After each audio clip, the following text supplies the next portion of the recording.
Hi everyone, good morning. BSCB education India में आप सबों का स्वागत है। दोस्तों, आप सभी जानते हैं कि इन दिनों हम द्विघात समीकरण अर्थात क्वाड्रेटिक इक्वेशन के प्रश्नावली लेकर आ रहे हैं, जिसमें प्रश्नावली 4.3 शुरू किए हुए हैं। प्रश्नावली 4.3 के पहला क्वेश्चन हमने बता दिया हूँ कल के क्लास में। जो उम्मीद है कि आप उसमें जो बच गया था पहला प्रश्न में वो आप कर लिए होंगे। तो दोस्तों आइए अब उससे आगे की कड़ी में चलते हैं और अगला प्रश्न को देखते हैं, यानी प्रश्न संख्या 2 को देखते हैं। 2 में क्या कह रहा है दोस्तों? तो उपयुक्त प्रश्न 1 में दिए गए द्विघात समीकरण के मूल द्विघात सूत्र का उपयोग करके ज्ञात कीजिए। मतलब हमें अब जो ज्ञात करना है उपयुक्त प्रश्न 1 में, यानी 1 में जो हम प्रश्न बनाए थे वो पूर्ण वर्ग के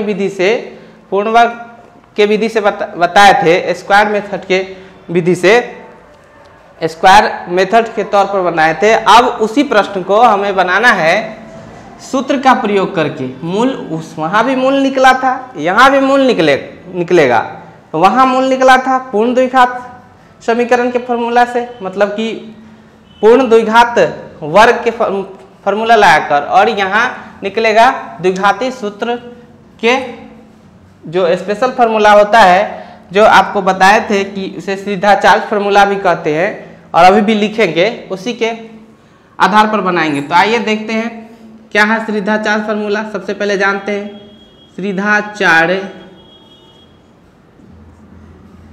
चार्ज सूत्र, या इसको कहते हैं द्विघाती सूत्र। द्विघाती सूत्र होता है x बराबर -b ± √d/2a। यही होता है द्विघाती सूत्र। दोस्तों सीधा चार्ज सूत्र का ही है द्विघाती सूत्र। क्या होता है? -b ± √d/2a, जहाँ d बराबर b² - 4ac होता है। जहाँ d बराबर b² - 4ac, इस d को दोस्तों कहते हैं डिस्क्रिमिनेंट। इस d को कहा जाता है डिस्क्रिमिनेंट। हिंदी में बोले तो विवेचक या विविक्तर।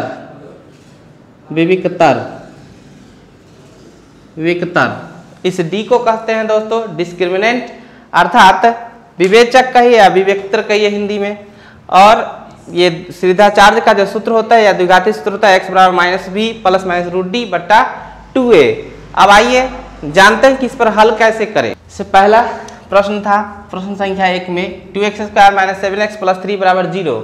इसमें दोस्तों a बराबर 2, b बराबर -7, c बराबर 3। आप कहिएगा ये कहाँ से लिख रहे हैं आप? तो आप याद कीजिए द्विघात समीकरण के जो व्यापक रूप होता है वो क्या होता है? तो व्यापक रूप होता है दोस्तों x² + bx + c बराबर 0। जनरल फार्मूला इसको कहते हैं द्विघात समीकरण का। इसमें देखा जाए तो इससे अगर तुलना करते हैं इससे इसका तुलना करते हैं तो यहाँ x² के बगल वाला यानी x² के गुणांक होता है इसको a कहते हैं, x के गुणांक को b कहते हैं और c कांस्टेंट राशि होती है। तो इसलिए हम x² के जो गुणांक है यहाँ उसको हम a कहे, यानी a बराबर 2 लिख दिए। x के गुणांक यहाँ क्या है? -7 है, क्योंकि वहाँ सब प्लस में है, तो b -7। और c के जगह कौन है दोस्तों? 3 है, c के जगह 3 है। यहाँ इससे तुलना करने पर तो हमें यही प्राप्त होता है, इसलिए हम लिखे हैं। और उसके बाद d बराबर हमने क्या बताया अभी फार्मूला? b² - 4ac। अब यहाँ से d निकालेंगे तो b कितना है? -7, इसका स्क्वायर -4 गुने a का वैल्यू 2 गुने c का वैल्यू 3। यहाँ से देखते हैं तो 7 7 49, -4 दूना 8 त्रिक 24, घटाएंगे दोस्तों तो 25, यानी d का मान 25 निकला। ये d जो है ये ग्रेटर देन है 0, यानी कहने का अर्थ है कि d का मान 0 से बड़ा आया। और जब d का मान 0 से बड़ा आता है, जब d का मान 0 से बड़ा होता है तो मूल जो होंगे वो वास्तविक होंगे और असमान होंगे। मूल क्या होंगे? वास्तविक होंगे। मूल वास्तविक होंगे और असमान। 3 कंडीशन याद रखिएगा दोस्तों। तीन कंडीशन क्या है, मूल की प्रकृति जान लेते हैं। मूल की प्रकृति जब जानना हो, मूल की प्रकृति, मूल की प्रकृति जब पता करना हो तो हमें तीन कंडीशन, तीन केस याद रखना चाहिए। वो क्या है, तो डी ग्रेटर देन 0 होगा तो मूल वास्तविक होगा, वास्तविक और असमान होगा, असमान। और दूसरा कंडीशन है कि d बराबर 0 होगा तब भी मूल वास्तविक ही होंगे, लेकिन यानी और मूल क्या हो जाएंगे, समान हो जाएंगे। और तीसरा कंडीशन है दोस्तों कि d लेस देन 0 हो जाए तो मूल काल्पनिक होगा, काल्पनिक, मूल काल्पनिक होगा, अर्थात वास्तविक नहीं, अर्थात वास्तविक नहीं, वास्तविक नहीं। ये तीन कंडीशन है दोस्तों मूल की प्रकृति ज्ञात करने का। तीन कंडीशन क्या है कि d ग्रेटर देन 0 हो, यानी d का मान 0 से बड़ा आ जाए तो मूल वास्तविक और असमान होते हैं। दूसरा कंडीशन है कि d इक्वल टू 0 हो जाए, यानी d का मान 0 के बराबर हो जाती है तो उसका मूल वास्तविक होते हैं और वास्तविक के साथ साथ समान होते हैं। समान मूल यानी कि x का जो मान निकलेगा वो दोनों सेम आएगा, अर्थात अल्फा बीटा का मान, आप जानते हैं कि द्विघात समीकरण के दो मूल होते हैं, अर्थात दोनों मूल जब निकलेगा तो सेम आएगा। और इसमें क्या होगा, अलग अलग आएगा, वास्तविक तो होंगे लेकिन अलग अलग। और तीसरा केस में क्या है कि d लेस देन 0 हो जाए, यानी कि d का मान 0 से छोटा आ जाए। तो 0 से छोटा कब होगा, जब माइनस में आ जाएगा, और माइनस में आएगा तो उसी को छोटा कहेंगे तो मूल क्या हो जाएगा, काल्पनिक होगा, यानी वास्तविक नहीं होगा, उसका अस्तित्व नहीं होगा। यानी कि d का मान जखन ये 0 से छोटा हुआ तो अस्तित्व नहीं होगा, उसका नहीं निकाल पाएंगे, अस्तित्वहीन, इसको कहते हैं अस्तित्व नहीं। तो देखते हैं यहाँ देखा जाए तो पहला केस फॉलो हो रहा है, d ग्रेटर देन 0 है, 25 है d का मान, यानी 0 से बड़ा है तो मूल वास्तविक और असमान। अब देखिए आता है कि नहीं मूल वास्तविक और असमान। तो आगे की क्रिया में बढ़ते हैं। तो आपको बताएं सिद्धाचार्य के सूत्र बताए हैं, x बराबर minus b plus minus root d बट्टा 2a। इसी को अगर हम अल्फा बीटा में लिखें तो क्या होगा दोस्तों, अल्फा बराबर कह देंगे, अल्फा वाला लेके चलेंगे तब प्लस वाला लेके चलते हैं, माइनस बी, ये माइनस तो हमेशा रहेगा, प्लस रूट डी बट्टा 2a। अब पुट कर दें तो b का मान यहाँ से देखते हैं तो -7 है, तो ये माइनस फार्मूला वाला, और -7 b का मान प्लस रूट डी कितना आया दोस्तों 25 रख देंगे बट्टा 2a, तो 2 गुने a का वैल्यू यहाँ से 2, अल्फा का मान आ जाएगा, ये निकलेगा तो माइनस माइनस प्लस 7 प्लस 25 का वर्गमूल 5 बट्टे 2 दूना 4।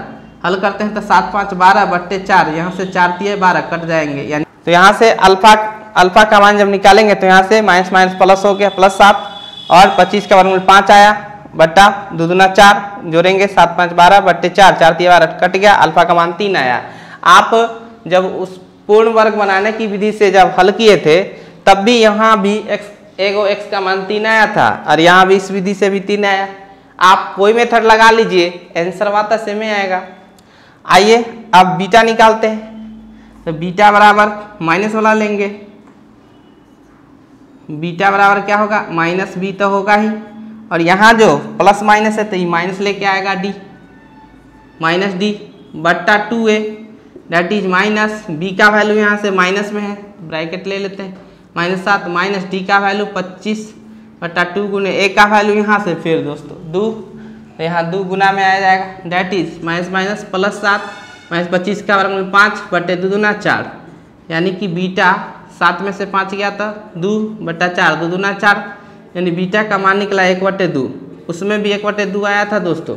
तो इस प्रकार हम सूत्र के माध्यम से यानी कि द्विघाती सूत्र के माध्यम से हम मूल ज्ञात करते हैं। अब आइए बढ़ते हैं अगले प्रश्नों की तरफ। अगला प्रश्न है दोस्तों दूसरा में 2x² + x - 4 = 0। यहाँ से फिर उसी से तुलना करेंगे, ax² + bx + c = 0। इससे तुलना यदि हम इसको करते हैं तो यहाँ a बराबर कितना हो जाएगा दोस्तों 2। संयोग से यहाँ भी a का मान 2 है, क्योंकि a किस कौन होता है x स्क्वायर के गुणांक, यहाँ x स्क्वायर के गुणांक 2 है, इसलिए a बराबर 2 लिखे। b कौन होता है x के गुणांक, यहाँ b के x के गुणांक कौन है, कुछ नहीं है तो 1 होगा, यानी कि b का वैल्यू 1। c की बात की जाए, इससे तुलना की जाए तो c की जगह यहाँ -4 है, यानी कि c बराबर हम -4 लिख सकते हैं। तो यहाँ से फटाक से d निकालेंगे दोस्तों, d निकालेंगे, d बराबर होता है b² - 4ac, that is b का वैल्यू 1 का स्क्वायर -4 गुणे a का वैल्यू 2 और c का वैल्यू -4। 1 के स्क्वायर 1, 4 दूना 8 चक 32, यहाँ से देखा जाए तो माइनस प्लस 32 है 33, यानी d का मान आ गया दोस्तों 33। तो क्या देख रहे हैं कि d ग्रेटर देन 0 आया, यानी d का मान 0 से बड़ा आया। और एक बात और कहना चाहेंगे हम, पिछला प्रश्न जब हम इसको हल किए तो आप देखें कि अल्फा आया 3 और बीटा आया 1/2। हमने कहा था ना कि d ग्रेटर देन अगर 0 होता है तो मूल वास्तविक और असमान होते हैं। तो यहाँ देखा जाए 1 3 है 1/2, तो क्या आया, असमान आया कि नहीं। उसी तरह इसमें भी वही बात होगा, मूल वास्तविक भी होंगे।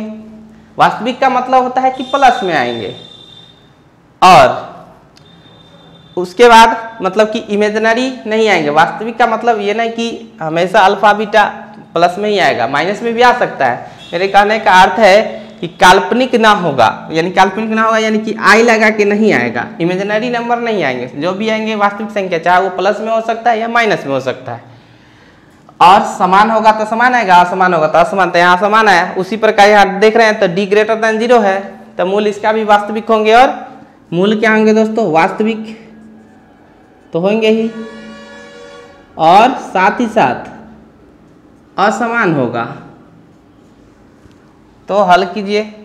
अब जानते हैं अल्फा बराबर, पहले तो हम जानते हैं कि x बराबर क्या होता है, -b plus minus √d/2a।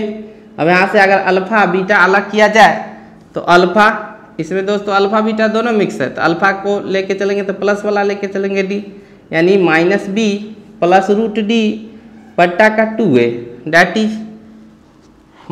-b का वैल्यू यहाँ से देखते हैं तो 1 रख दिए, प्लस d का वैल्यू कितना आया है 33, √33/2 गुने a का वैल्यू यहाँ 2 है, तो 2 गुना में डैट इज -1 प्लस √33/2 दूना 4।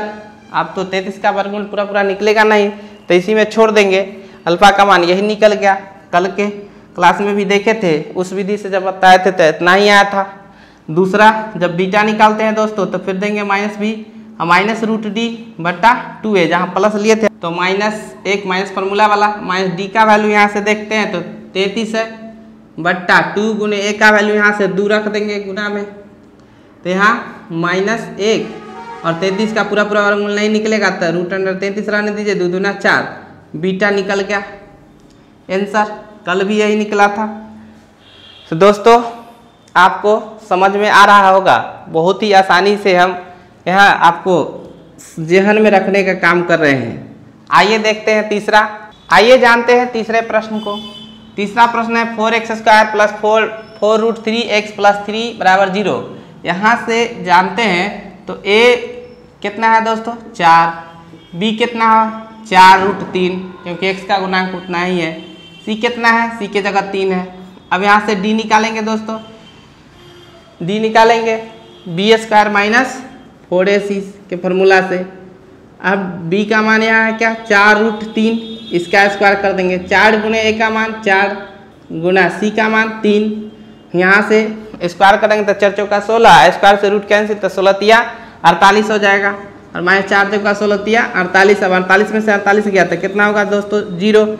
डी का मान क्या आया 0 के बराबर आया, डी का मान जो आया 0 के बराबर आया। आज जब डी का मान 0 के बराबर आता है तो मूल क्या होते हैं वास्तविक और समान।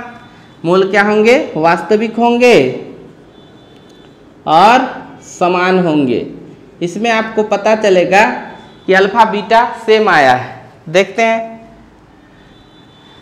फॉर्मूला लगाएंगे अल्फा बराबर -b प्लस √d/2a, अल्फा बराबर -b का वैल्यू यहाँ से जानते हैं 4√3 प्लस d का मान कितना है दोस्तों 0/2 गुने a का वैल्यू यहाँ से 4 बराबर -4√3, यहाँ 0 के वर्गमूल 0 प्लस 0 बटे 4 दूना 8, यानी अल्फा क्या प्राप्त होगा, -4√3 में 0 जोड़ते हैं तो उतना ही रहेगा, -4√3 बट्टा का 8, काट दीजिए 4 दूना 8, तो यहाँ से अल्फा का मान आया -√3 बट्टा 2।